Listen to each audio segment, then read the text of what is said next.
On va écouter tout de suite Marine Le Pen qui était sur le terrain ce matin avec Jordan Bardella dans la Sarthe, un déplacement à la Flèche qui a été perturbé, on y reviendra dans un instant. Mais c'est vrai que Marine Le Pen veut faire campagne sur le fond. Elle dit qu'elle ne veut pas commenter chaque décision de justice. On écoute d'abord Marine Le Pen puis Jordan Bardella.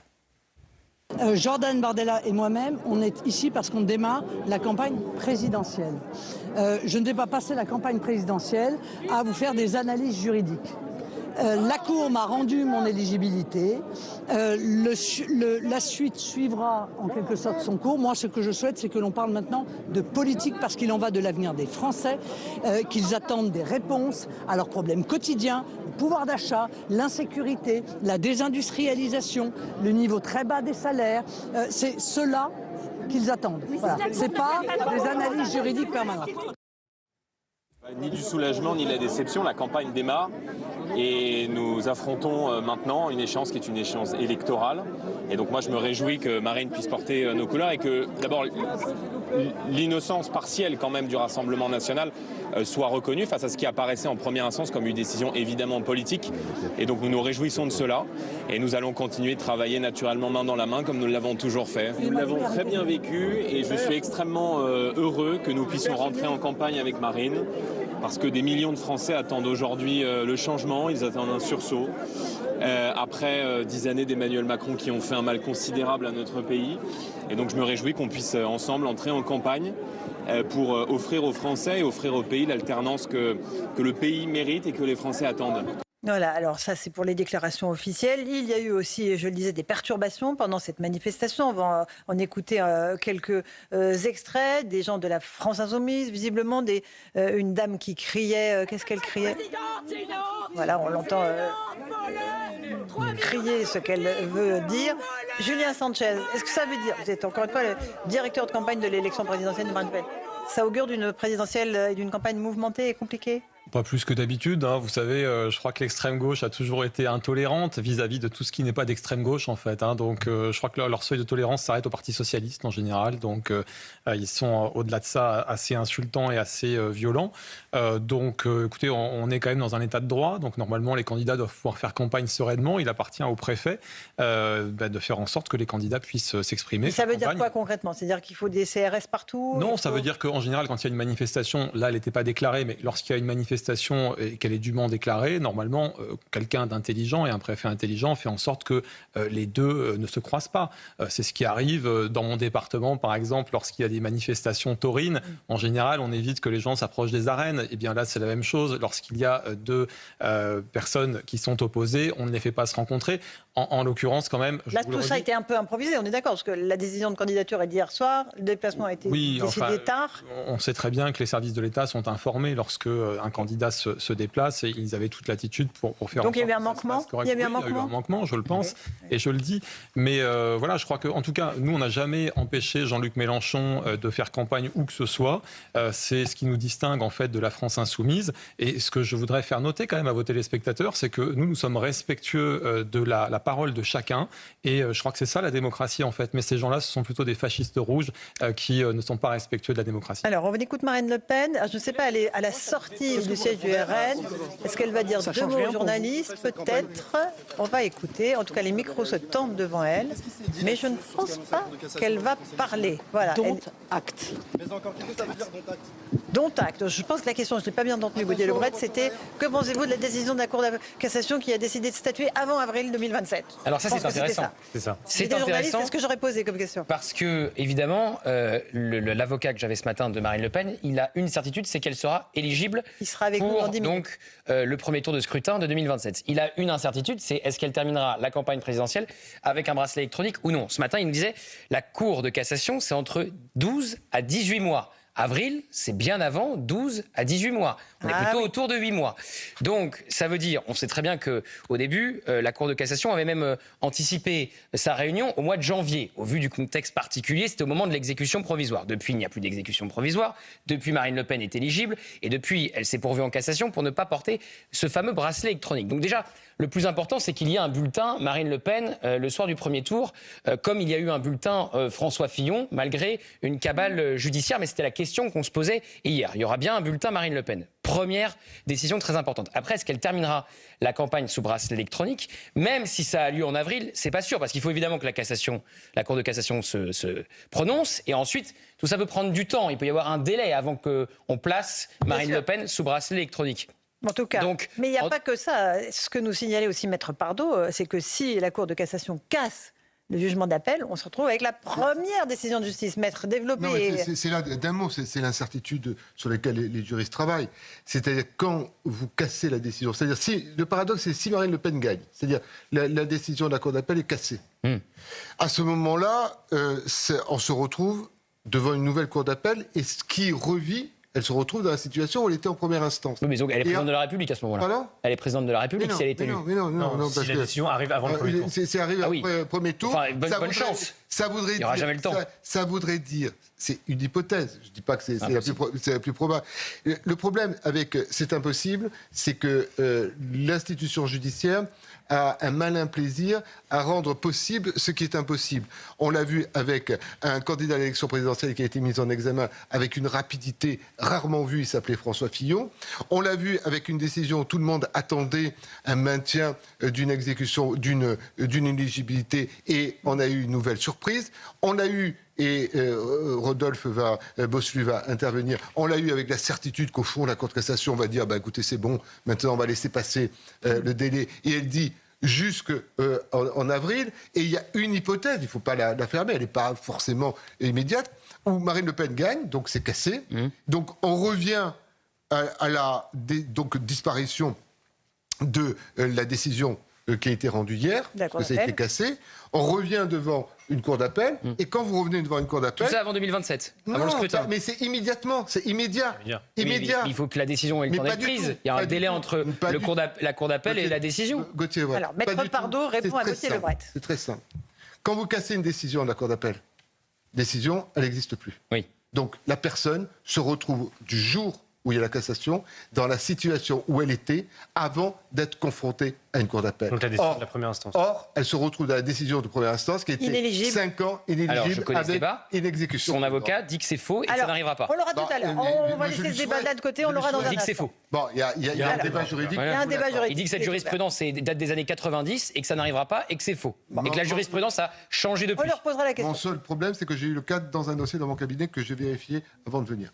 Julien Sanchez, ça va, encore une fois, je le redis, compliquer la campagne. Toutes ces interrogations, est-ce que vous pensez que les électeurs sont très très au-dessus de ça et se disent, quoi qu'il arrive... Oui, je pense que les électeurs sont très au-dessus de ça. Je crois qu'un sondage sortira tout à l'heure et qui ne peut que rassurer les électeurs du Rassemblement national sur ces résultats, vous le verrez. Mais je crois que qui a été fait après l'annonce d'hier. Donc non, je pense que nos électeurs, ce qu'ils veulent, c'est voir le Rassemblement national arriver au pouvoir. Donc notre rôle, il est de faire campagne. Marine Le Pen ira jusqu'au bout de toute façon, quoi qu'il arrive. Et donc, on doit faire une campagne offensive, être sur le terrain. Et donc Marine Le Pen se déplacera, fera beaucoup de déplacements, Jordan Bardella aussi. Parfois ils en feront ensemble, parfois tous les deux en même temps dans des villes différentes. Et je crois que c'est ça notre force, c'est que nous avons les deux personnalités politiques préférées des Français. Et donc nous allons utiliser ces deux personnalités. Et je rappelle d'ailleurs que moi je suis un directeur de campagne heureux ce matin parce que je crois qu'on a vu que nous avons une candidate à la présidence de la République et un candidat à la fonction de Premier ministre. Je ne sais pas qui serait le Premier ministre de Jean-Luc Mélenchon, de Édouard Philippe ou Gabriel Attal, mais en tout cas, ils ne nous ont rien annoncé. Donc nous, on est prêts. On a déjà annoncé aux Français qui était le Premier ministre. Voilà, c'est ce que je peux dire ce soir. Écoutons juste Marine Le Pen, qui alors, revenons juste à ce qui s'est passé dans la Sarthe et ces contre-manifestations. Elle demande donc au ministère de l'Intérieur de prendre ses responsabilités. Écoutons ce qu'elle dit exactement. Il ne faut pas s'habituer à l'insupportable. L'insupportable, c'est que dans une présidentielle, les candidats doivent pouvoir avoir la possibilité d'aller à la rencontre de leurs électeurs.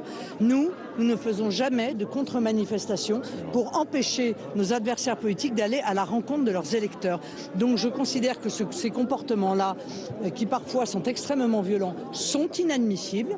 J'espère d'ailleurs que, et je crois que c'est le cas aujourd'hui, le ministère de l'Intérieur mettra en place les conditions pour que les candidats puissent faire campagne normalement et que nous ne serons pas confrontés, encore une fois, à cela. Qu'ils aillent donc à convaincre leurs électeurs plutôt que de tenter d'empêcher, nous, de les convaincre. Voilà pour Marine Le Pen, Alexis de la Fontaine. Le sondage en question est sorti sur le site du Figaro. Oui, selon un sondage Odoxa pour le Figaro, 51% des Français approuvent la décision de Marine Le Pen de se présenter à la présidentielle après cette condamnation de la Cour d'appel. Elle gagne aussi 2 points d'approbation. Idem Jordan Bardella, il est à 46% d'approbation et 44% pour Marine Le Pen. Donc il valide plutôt la stratégie initiée par Marine Le Pen. Et on voit que maintenant elle veut lancer sa campagne. Elle est parmi les gros favoris de cette campagne. Par rapport à 2022, elle a clairement changé de dimension. Maintenant, elle est à la tête d'une coalition. En 2022, elle était un peu plus seule. Elle a fait un travail avec Éric Ciotti, avec l'UDR pour aller chercher les Républicains, avec Marion Maréchal Le Pen pour aller chercher les identitaires, les conservateurs zémouristes. Jordan Bardella, lui, modernise l'image du parti avec l'intelligence artificielle, la confiance dans les marchés ou autres. Et donc, elle a vraisemblablement plus d'assises qu'en 2022. Alors, un tout petit mot peut-être d'André Valigny avant la pause. On voit ce début de campagne, Oui. les contre-manifestations. Alors, les casseroles, tous les candidats en ont eu. Hein. Oui. Pas une exception, Non, pas tous, Marine Le Pen. Hein. Pas tous. Alors, il y en a eu beaucoup. La Pas campagne tous. de 2017, il y en Pas a tous. eu. Hein. Hollande n'a jamais eu de casserole et Jospin non plus. Et il y a quelques socialistes qui en ont eu. Hein. Mais non, ce que je voudrais dire, c'est que Marine Le Pen est éligible. Donc, elle a raison de faire Éligible. campagne. Et il faut qu'évidemment, elle puisse faire campagne. Maintenant qu'il y ait des manifestations hostiles à Marine Le Pen, c'est la démocratie aussi qui veut ça. Je suis d'accord avec monsieur Sonchès, directeur de campagne. Il faut que les préfets organisent les choses pour que la campagne puisse avoir lieu de Marine Le Pen et que les opposants à Marine Le Pen puissent s'exprimer. C'est au préfet de faire ça. Hein. Bien sûr. Bien sûr. Là, le problème, c'est que ça a bloqué. Côté Le Breton. Je suis d'accord avec André Valigny, c'était pas grand-chose, il n'y a pas eu de violence et c'est le plus important. Je note que les militants du Rassemblement national qui étaient là ne sont pas allés violenter les militants d'extrême gauche. Si ça avait été des militants du Rassemblement national lors d'un meeting de la France Insoumise ou lors d'un rassemblement à Saint-Denis pour le premier meeting de Jean-Luc Mélenchon, l'histoire aurait été bien différente et ils auraient terminé probablement en sang au passage. Mais le problème là, c'est que ça empêche la déambulation de Jordan Bardella et de Marine Le Pen de se poursuivre parce qu'ils les ont bloqués. Qu'il y ait des contre-manifestations, Emmanuel Macron, il en a eu pendant tout son quinquennat, des gens qui venaient avec des casseroles, taper dessus, etc. Bon, voilà, c'est le jeu démocratique. Je note quand même que quand c'est à Saint-Denis, Jean-Luc Mélenchon, il est tranquille. Donc c'est toujours marrant, c'est toujours les personnalités de droite qui ont le droit à ce genre d'accueil. Allez, Les militants de petite droite, pause. visiblement, ils se tiennent mieux que les militants de gauche. Petite pause. Ils acceptent la démocratie et le On contradictoire. continue ce débat dans un instant sur CNews et sur Europe 1. Merci Alexis de la Fontaine. Michel Merci. Onfray va nous rejoindre. Le On continue à évoquer Oui, la Valigny. campagne de Marine Le Pen. À tout de suite. Qu'est-ce qu'il y a, Valigny ? 18h19, on se retrouve en direct dans Punchline sur CNews et sur Europe 1. On a été rejoint par Michel Onfray, que je salue. Bonsoir Michel, on vous entendra dans un instant. Mais on a en ligne Maître Rodolphe Boslu, qui est l'un des avocats de Marine Le Pen. Bonsoir Maître. On vous a entendu ce matin chez Gauthier Lebret. Entre-temps, la Cour de cassation vous a sans doute aussi entendu, puisqu'elle a annoncé dans un communiqué qu'elle pourrait se prononcer au plus tard début avril 2027 sur cette décision concernant Marine Le Pen. Est-ce que c'est une nouvelle épée de Damoclès sur la tête de votre cliente, Maître ? Non, mais c'est ce que je disais ce matin. De toute façon, le calendrier, nous ne sommes pas maîtres du calendrier. C'est une tautologie de le dire, c'est la Cour de cassation qui fixe le calendrier. Elle l'a fixé. Je constate cependant, quand même, si vous reprenez le communiqué de la Cour de cassation, qu'elle fixe un calendrier avec certaines réserves, en disant ce calendrier est susceptible d'évoluer en fonction des facteurs procéduraux précédemment décrits. Et dans les facteurs procéduraux précédemment décrits, il y a évidemment le nombre de pourvois, il y a la complexité de l'affaire, la complexité des moyens qui lui sont soumis, etc.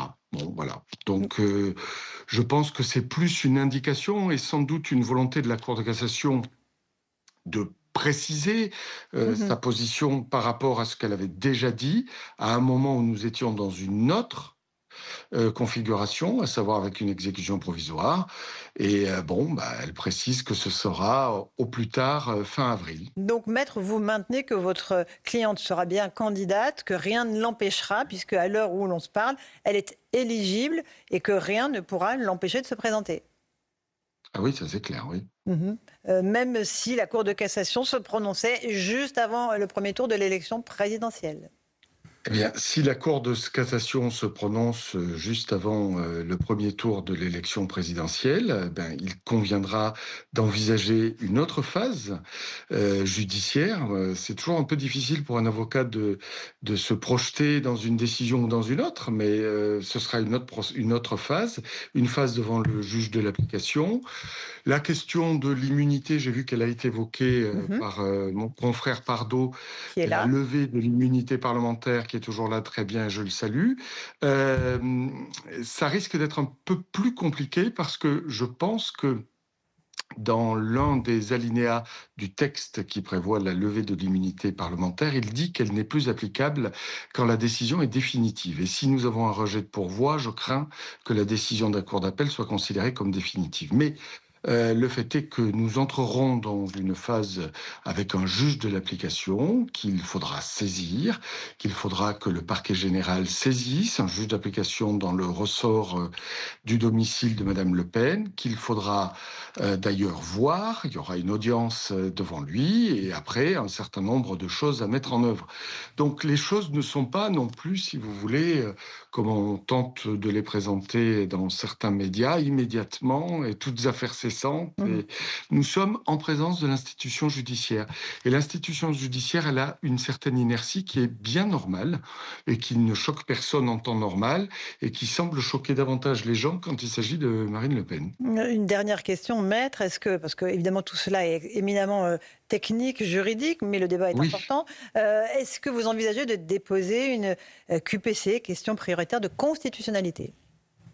Il y avait une QPC qui avait été déposée en première instance, qui n'avait pas été déposée devant la Cour d'appel, car nous n'avions pas, si j'ose dire, le luxe de pouvoir la déposer, puisque nous ne pouvions pas prendre le risque de retarder la décision de la Cour d'appel. Mais c'est vrai que c'est un dossier qui suscite des problèmes techniques très précis, en lien avec quand même des notions également très sensibles, que sont le mandat parlementaire européen, la délimitation du périmètre du travail d'un assistant parlementaire. Enfin, vraiment, c'est des questions qui sont lourdes, importantes, et nous souhaitons effectivement soumettre à la Cour de cassation un certain nombre de difficultés sur ces points. Est-ce qu'il y a d'autres prévenus, à votre connaissance, qui vont faire aussi, qui vont aller en cassation ? Je crois que les choses ne sont pas encore définies, définitivement tranchées, mais je pense qu'il y aura d'autres prévenus. Je pense qu'il y aura déjà le Rassemblement national lui-même, au-delà de Marine Le Pen, et vraisemblablement d'autres prévenus. Et que vous répondez-vous à ceux qui disent que c'est une attitude trumpiste de Marine Le Pen ? Ça a été mon mot de bienvenue ce matin sur France Inter, puisqu'en arrivant à l'interview... Quelle surprise ! J'ai eu le plaisir oui, j'ai été très surpris d'entendre que, en définitive, il s'agissait d'une guérilla judiciaire, et un autre intervenant évoquant, alors je le schématise un peu pour sans doute exagérer le trait, mais que c'était quasiment la prise du Capitole en marche.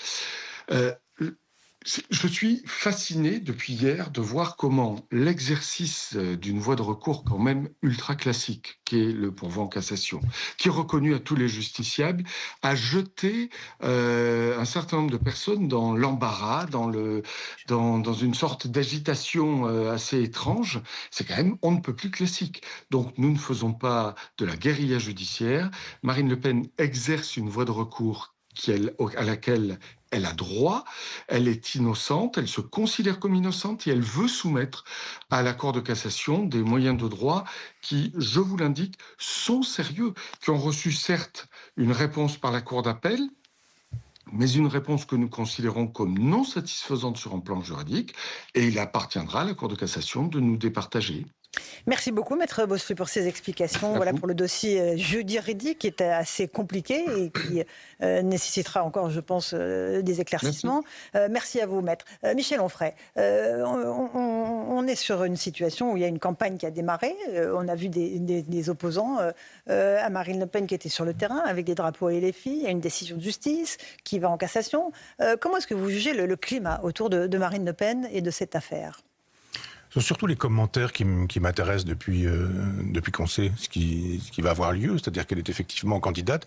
Le système a choisi sa candidate. C'est-à-dire que j'ai vu quelques éditorialistes très breteurs, en temps normal, qui venaient nous dire « j'avais pas prévu, quand même, qu'est-ce qui se passe ? Ah, il y a quand même un retour de démocratie, etc. » Non, pas du tout. Les juges continuent à faire leur métier. Ils ont bien compris que tous les sondages montraient que Jordan Bardella était en tête de popularité, d'intention de vote. Et donc, tous ces gens qui veulent absolument qu'on travaille pour la reproduction du système ont déjà choisi leur candidat. Il y a déjà une stratégie. On sait que c'est Édouard Philippe. En sous-main, on s'en vient nous expliquer qu'il va falloir que Retailleau passe la main et fasse une candidature commune parce que tout de même, il y a des grands méchants loups. Il faudrait tout de même pas que Marine Le Pen et que Mélenchon fassent la loi. Donc, il y aurait une espèce de recomposition de la droite. Et là, on nous dit, mais regardez, Bardella, il est fort sympathique finalement. Il est idéologiquement sur des questions avec lesquelles on peut s'entendre quand on est de droite, sur des questions libérales. Alors que Marine Le Pen, elle est même présentée par certains comme socialiste, par d'autres comme communiste, gauchiste, etc., etc. Donc le système a dit, laissez partir cette dame, elle est 2 points en dessous de Jordan Bardella et nous avons besoin de ces 2 points pour pouvoir jouer au second tour. C'est une partie d'échecs et les gens ont l'air de jouer aux dames là. Mais il y a une partie d'échecs avec 5 ou 6 coups en avance. Le système fait ce qu'il fait, les juges font ce qu'ils font. Il n'y a pas simplement d'un seul coup des juges qui deviendraient des grands démocrates. Il y a juste des gens qui avancent des pions en disant, in fine, il va falloir reproduire le système et il faudra de toute façon que le candidat du système... C'est votre analyse, Michel Onfray. Julien Sanchez, peut-être directeur de campagne de Marine Le Pen. Évidemment, je ne la partage pas, puisque je crois que ce soit Marine Le Pen ou Jordan Bardella, ils sont tous les deux sur la même ligne politique et défendent le même projet présidentiel. Donc il n'y a pas quelqu'un qui serait dans le système, quelqu'un qui ne serait pas dans le système. Enfin, ça, je refuse d'entendre ce genre de choses parce que ça ne correspond pas à la réalité. En tout cas, non, je crois que l'arrêt qui a été rendu hier était extrêmement, justement, vicieux, en quelque sorte, puisqu'il laissait, en gros, à Marine Le Pen le choix de choisir ce qu'elle allait faire et de prendre, évidemment, son risque. Donc, elle a choisi, effectivement, puisqu'il y avait une possibilité de se présenter, comme elle l'avait annoncé, de se présenter si l'éligibilité était remise. Voilà. Alors, Gauthier Lebret. Pas du tout non plus d'accord avec Michel Onfray. Il y avait qu'à voir la déception d'Édouard Philippe et de Gabriel Attal quand ils ont appris que ça allait être Marine Le Pen, la candidate. Je pense qu'ils s'imaginaient, à tort ou à raison, que c'était beaucoup plus facile d'être face à Jordan Bardella au second tour que face à Marine Le Pen. Déception aussi dans l'état-major et autour de Jean-Luc Mélenchon, qui pensait qu'il allait beaucoup plus facilement s'en prendre à Jordan Bardella au second tour que face à Marine Le Pen. Encore une fois, à tort ou à raison, puisque vous avez raison, dans les sondages, Jordan Bardella était devant, mais lors d'un débat de second tour, il pensait, Jean-Luc Mélenchon, que ça serait plus facile pour lui face à Jordan Bardella que face à Marine Le Pen, qui va en être à sa 4e candidature et qui a déjà 2 seconds tours derrière elle. Donc je ne partage pas non plus cette analyse-là. Et d'ailleurs, moi je pense que la justice, au contraire, s'est rendu compte de la position de favorite à l'élection présidentielle de Marine Le Pen et que l'image qui serait renvoyée si elle était empêchée, ça serait catastrophique pour la justice, qui n'avait pas besoin de ça en ce moment et qu'on aurait fait évidemment le procès des juges. Et d'ailleurs, il n'y a qu'à voir, et je partage l'analyse de Julien Sanchez, le machiavélisme de cette décision de justice. C'est-à-dire, on passe de 5 ans d'inéligibilité à 15 mois. C'est du jamais vu, hein, une inéligibilité qui se compte en mois. C'est pas en année pleine, c'est en mois. 15 mois, 14 mois, 12 mois, pourquoi pas, après tout. Donc là, c'est en mois, 15 mois, hop, pile poil pour qu'elle puisse être éligible. Mais on lui met quand même un petit bracelet électronique à la cheville, comme un boulet au pied, et on lui renvoie la patate chaude en lui disant « Madame Le Pen, si vous n'y allez pas, ça sera votre décision ». Donc moi, je trouve ça formidablement retors, formidablement machiavélique, et on sent que c'était bien pesé, justement, pour éviter que ça se retourne vers les juges en disant « Ils ont empêché Marine Le Pen d'être la candidate ». La justice fait du droit ou de la politique ? Vous prenez des juges pour beaucoup plus intelligents qu'ils ne sont ? Qui ne voudraient, qui ne pas qu'ils ne sont, mais d'un ancien magistrat et que je prends tous les juges d'une intelligence politique qui n'ont pas. Il y a eu une décision politique. C'était la décision de première instance. Mais 15 mois, c'est du jamais vu. Elle était totalement politique dans le sens où il disait la composition que je connais bien disait petit 1. Le trouble à l'ordre public, c'est qu'elle est candidate à l'élection présidentielle, donc on va la taper plus fort. Ça, c'est de la politique. Petit 2, elle s'est défendue en disant qu'elle est innocente. C'est insupportable, donc on va lui donner l'exécution provisoire En plus, ça, c'est de la politique. Les autres, qu'est-ce qu'ils ont fait ? D'abord, ils ont pris en compte la décision du Conseil constitutionnel qui a dit, attendez, sur l'exécution provisoire et l'inéligibilité, il faut quand même proportionner et laisser la liberté de choix aux électeurs. Ils l'ont appliqué. Ensuite, ils ont dit, très bien, nous, on nous reproche de s'immiscer dans la politique, on la laisse se présenter à l'élection présidentielle. À partir de là, on la considère comme coupable, donc on va lui mettre une peine, et cette peine est là. Okay. Moi, je me réjouis quand même un instant qu'il y ait eu des décisions qui réforment une première décision et que peut-être demain la Cour de cassation réformera encore cette décision. C'est ça l'état de droit. L'état de droit, c'est pas de dire les premiers juges ont dit cela, ils ne pourraient pas être déjugés. Au contraire, ils ont été déjugés et c'est tant mieux. Et peut-être la Cour d'appel sera encore déjugée et c'est tant mieux. Avançons, on repart devant le siège du Rassemblement national où se trouvent Maxime Leguet et Charles Baget. Bonsoir à tous les deux. Maxime, il y a eu une réunion avec, j'imagine, tous les cadres du RN autour de Marine Le Pen et Jordan Bardella. Est-ce qu'on sait ce qui s'y est dit ou pas ? Oui, bonsoir Laurence. Effectivement, c'était un comité national élargi qui rassemblait les principaux cadres du parti, les porte-paroles et qui avait vocation à déterminer la stratégie électorale à mettre en œuvre. Marine Le Pen qui a eu plusieurs mots d'ordre auprès de ses troupes. Au boulot, au travail, il faut désormais se mettre en ordre de bataille. Elle a également réaffirmé qu'elle formait un ticket gagnant, selon ses propres mots, avec Jordan Bardella, le président du RN qui était bien évidemment présent, qui s'est dit, lui, heureux de rentrer en campagne et que l'épisode judiciaire était désormais officiellement derrière eux. L'est-il pour autant vraiment ? Parce que cette réunion, elle a été quand même d'une certaine manière percutée par ce communiqué de la Cour de cassation qui a fait savoir que la décision serait rendue au plus tard avril 2027, à quelques jours seulement du premier tour de l'élection présidentielle. Marine Le Pen qui est sortie il y a quelques minutes de ce siège du Rassemblement national et qui a eu une réponse lapidaire, dont acte. Voilà donc pour Marine Le Pen. Sérénité affichée, le RN qui se met en ordre de bataille, qui rentre de plein pied dans cette campagne électorale. Mais le nuage judiciaire, lui, ne s'est pas encore totalement dissipé. Merci beaucoup, cher Maxime Leguet, avec Charles Baget devant le siège du RN. Au travail, Julien Sanchez, c'est ce que vous a dit Marine Le Pen. Vous voulez évacuer tout le côté judiciaire pour entrer dans le dur. On va parler des idées dans un instant, parce qu'il faut quand même parler de ce que vous allez proposer pendant cette campagne. Bien sûr, non, au travail, parce que je crois que ça y est, la décision a été rendue. Et je crois que maintenant, le temps est venu d'entrer en campagne. Voilà, donc, sur le fond, voilà, sur les idées. André Vallini, est-ce que l'agenda judiciaire peut être écarté ? Moi, je ne crois pas. Et j'ai bien écouté, comme vous, ce que disait Maître Bosselu tout à l'heure, l'avocat de Marine Le Pen. Je passe sous le contrôle de mon confrère Pardo. Il n'a pas dit non à une QPC. Il a même développé l'argument de la QPC éventuelle. Donc moi, je pense que pour gagner du temps, parce que c'est aussi pour gagner du temps, je pense qu'on va vers une QPC déposée pas trop tôt. Une question prioritaire de constitutionnalité. Oui, qui sera soumise à la Cour de cassation, qui elle-même l'enverra au Conseil constitutionnel pour enjamber l'élection présidentielle. Je pense qu'on va vers ça. D'accord. Je peux me tromper. Bon, il n'y a pas que la QPC pour ralentir le processus. Il peut faire une QPC. Puis ensuite, Marine Le Pen, pour avoir eu quelques sources, peut changer d'avocat pour la Cour de cassation. Donc tout ça prend du temps. Ensuite, elle peut dire je vais ajouter des pièces au dossier. Ensuite, elle peut dire je vais demander des pièces au dossier. Donc tout ça peut retarder la Cour de cassation. Donc s'ils décident de se réunir en avril, avec la QPC, avec le changement d'avocat, avec les pièces qu'on ajoute ou qu'on demande, on peut retarder de plusieurs semaines. Avril-mai, pour le premier tour de l'élection présidentielle. Tout ça peut, à mon avis, conforter Marine Le Pen. C'est un coup de poker, effectivement. Mais à mon avis, si elle l'a joué hier, c'est pas pour être sous bracelet électronique ou inéligible au moment du premier tour de l'élection présidentielle. Un dernier mot, Geoffroy Lejeune, avant la pause. Moi, je fais partie des gens qui sont très angoissés à l'idée que cette présidentielle ne se déroule à nouveau pas. C'est-à-dire que je pense que depuis 2005, le référendum qui ensuite a été comment dire, donné à manger à nouveau aux Français avec le traité de Lisbonne. Parler d'or pour Michel Onfray. On a on a été régulièrement volé, peut-être pas des résultats des élections, mais au moins de la campagne qu'on aurait mérité. Je fais peut-être une exception avec 2007, qui est une vraie campagne où il y a eu une adhésion, en tout cas, à cette campagne, aux candidatures de Sarkozy et Ségolène Royal, etc. Mais sinon, je vais pas vous refaire le film, mais on se rappelle évidemment que 2017, la campagne est intégralement phagocytée par l'affaire Fillon, et à la fin, on se retrouve avec Emmanuel Macron, qu'on n'a pas vu arriver, qui est arrivé dans le paysage sondage 6 mois plus tôt et qui est président et qui a les gilets jaunes 1 an après, qui est une forme de retour du refoulé parce que les gens voulaient s'exprimer et dire surtout qu'ils n'étaient pas contents de leur situation. 2022, pardonnez-moi, mais on a parlé de confinement, de Covid, puis d'Ukraine, avec une tétanie du débat qui a fait qu'on s'est retrouvé avec Emmanuel Macron et son mandat est handicapé notamment par le fait qu'il n'a pas une adhésion sur sa candidature. J'aimerais, s'il vous plaît, je pense que c'est pas trop demandé, que pour la 3e fois, on n'ait pas une campagne qui soit intégralement occupée par des questions qui sont absolument secondaires et qu'on puisse parler des projets des candidats, qu'on puisse parler d'un modèle de société, qu'on puisse parler peut-être de reprendre le pouvoir aussi sur notre destin alors que notre pays s'enfonce inexorablement depuis 15 ans. Eh bien écoutez, on va les écouter dans un instant. On fait une petite pause, on se retrouve sur CNews et sur Europe 1 pour entendre justement ce que Marine Le Pen proposait quand elle est venue la dernière fois sur nos antennes. À tout de suite.